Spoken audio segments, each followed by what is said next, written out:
अच्छा, ऐसा धोखा हमारे साथ किया, भोगोगे तुम। ये जो निकलता है ना भोगोगे, ये अकाट्य होता है। क्योंकि किसी का भी हृदय, मान लो किसी भी जीव जंतु को आप कष्ट दें और उसका हृदय आह भर जाए, तो वो आह वज्र की लीक है, तुम्हें भोगना पड़ेगा। वो आह किसी की ना लेना जिंदगी। कोई ऐसा कोई आह भर करके कह दिया तुम समर्थ हो, हम तो कुछ कर नहीं सकते, वो अंदर से दुखी, फिर तुम्हारी सामर्थ्य काम नहीं करेगी, मिट्टी में मिला देगी। ऐसा नहीं कि आप जो कर रहे हैं कोई देख नहीं रहा, कोई हिसाब किताब नहीं, जो कर रहे हैं अवश्य में भोक्तव्यम। बहुत सावधान। जीव स्वयं नित्य निरंतर कर्मों के जाल को रच रहा है और अपने आप को बांध रहा है। आपको मुक्त होना है, बंधना नहीं है। जीव का जन्म कर्मों के अनुबंध से होता है, कर्मों के बंधन से होता है, और उसको अपना ऋण चुकाना होता है। कर्मानुबंध ये बहुत सूक्ष्म विषय है।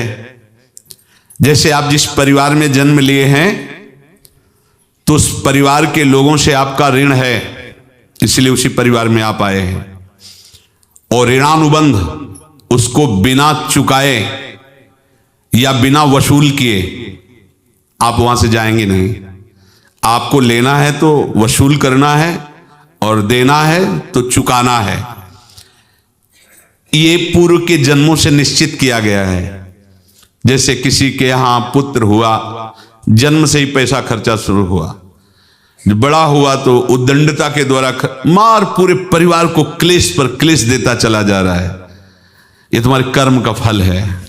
या ऐसे शक्तिहीन बुद्धिहीन ऐसे पागल पूरे जीवन सेवा करो, तुमसे अपना हिसाब चुकाने के लिए वो आया है।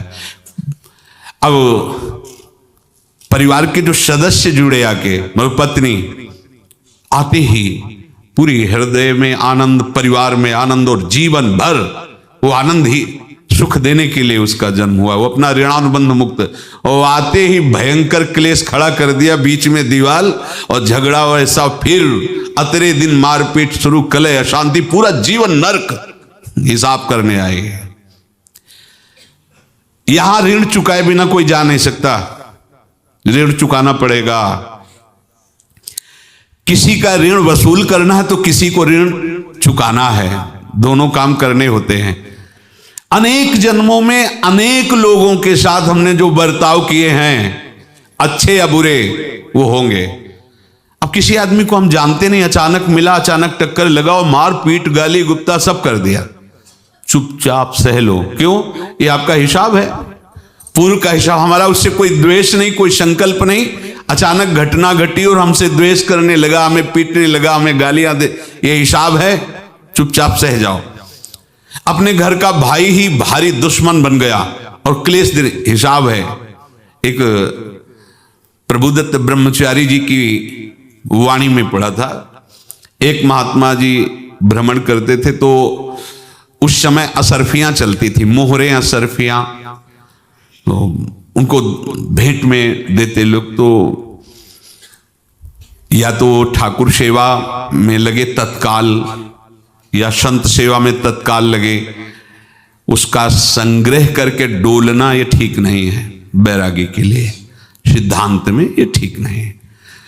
तो जब 2, 4, 6, 8 ऐसे मोहरे हुई, तो उन्होंने विचार किया कि और भ्रमण करके जब काफी मोहरे हो जाएंगी, तो प्रयागराज में जब कुंभ पड़ता है, एक बार पूरे सब अखाड़े के संतों को, अलग अलग संप्रदाय सब संतों को बुलाएंगे और सबको पुआएंगे। अब साधु है तो यही विचार करेगा, और क्या विचार करेगा। तो उन्होंने एक ऐसे डंडा बनवाया, बेंत, जो ऊपर से चूड़ीदार और भीतर पोला, और मोहरे उसमें डालते गए। और भ्रमण, जहां जहां श्रद्धालु भगत सबके यहां जाना और इच्छा रखना कि एक मोहर तो दे दे दक्षिणा में। कामना कोई भी हो वो बांधती ही है, ध्यान रखना। इसीलिए प्रभु जो चाहे वो करे, अपनी चाह नहीं रखनी चाहिए, अपनी चाह प्रभु की चाह में मिला देनी चाहिए। धीरे धीरे वो छड़ी भर गई। भ्रमण करने वाले महात्मा चूड़ी लगाई, इंतजार करते रहे। जब प्रयाग का कुंभ पड़ा तो चले। तो रास्ते में एक गांव में पूछा जाता है, जैसे कहीं रुको कि कोई श्रद्धालु ऐसा है जो संत सेवी है। तो कुछ लोगों ने बताया, हाँ एक परिवार है बहुत संत सेवी है और आपको मिलाते हैं उनसे। हाँ ये महाराज घर में रुका, खूब अच्छा हलवा पूड़ी पवाया और जो घर के मालिक थे चरण दबाए। चरण दबाते दबाते उनकी दृष्टि पड़ी उस डंडे पे। उनका इतना मोटा और ऊपर से कुछ चूड़ी सी भी नजर आ रही, इस डंडे में तो कोई रहस्य है ही है। अब महात्मा जी को खवा पिला के सुला दिया। महात्मा जी जब सो गए तो पत्नी से धीरे से कहा, वो डंडा लाओ बाबा जी का। डंडा, वो चूड़ीदार जो ही खोला पलटाया तो सैकड़ों मोहरे। ऐसे संत रोज पधारे भगवान, तुम आनंद हो जाए फिर क्या। पत्नी से कहा, नाप के कंकड़ लाओ। वो तो महात्मा जी तो खाए खीर पूड़ी, आराम से सो रहे। रात में पूरी प्लानिंग करके उसमें कंकड़ भर के चूड़ी लगाकर सिराने रख दिया, सारी मोहरें हटा ली। महात्मा जी आराम से छड़ी उठाए तो वजन पक्का। वैसे बड़े लोग चतुर होते हैं, पर ये नहीं जानते कि कर्म कितना भयानक होता है। और उनकी कोई संतान नहीं थी, पर धन में इतना प्रेम उनको था। बहुत सावधान। साधु महात्माओं के पास जो अर्थ है, गृहस्थी अगर आता वहीं से है, पर अगर उसको जोर जबरदस्ती या किसी छल कपट से, तो वो उसका विनाश ही करता है। आज तक का प्रमाण है।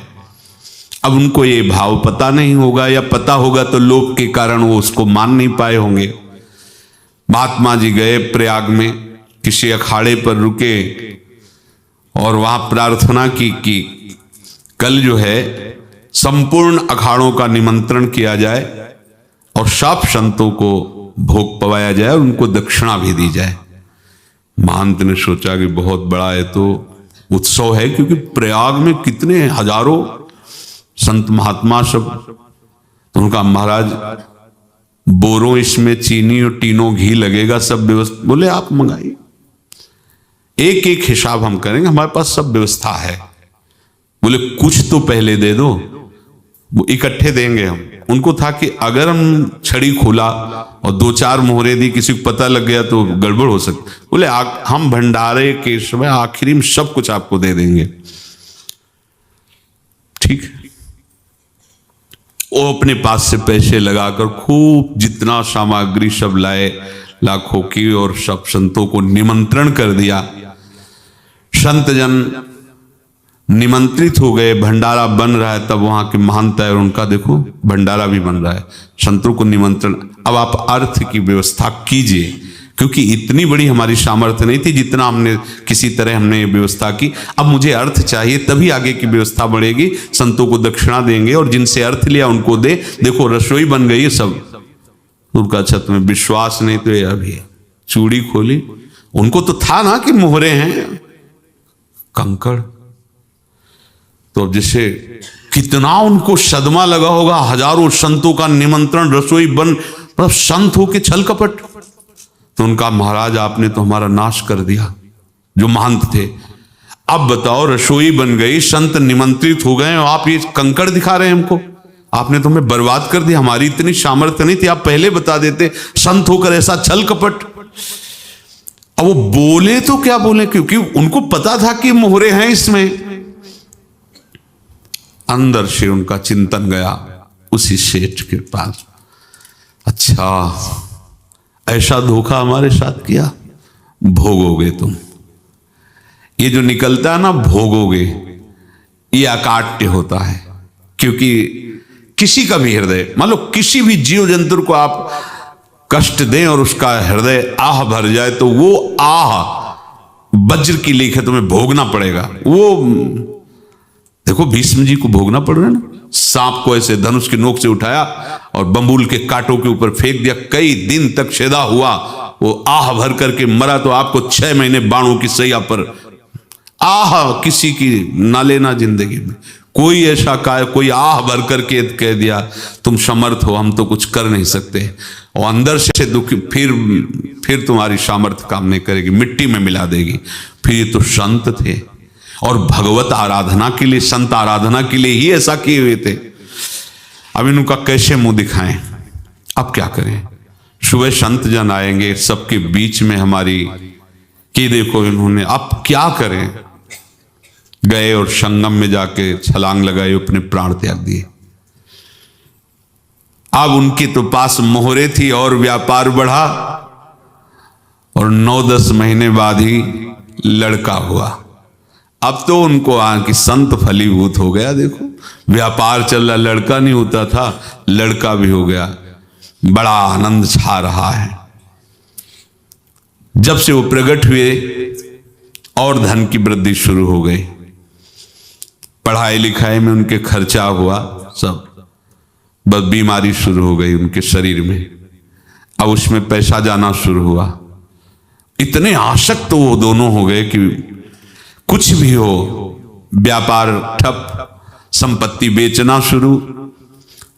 तो उन्होंने कहा कि बेटा मैं क्या कर सकता हूं तुम्हारे लिए।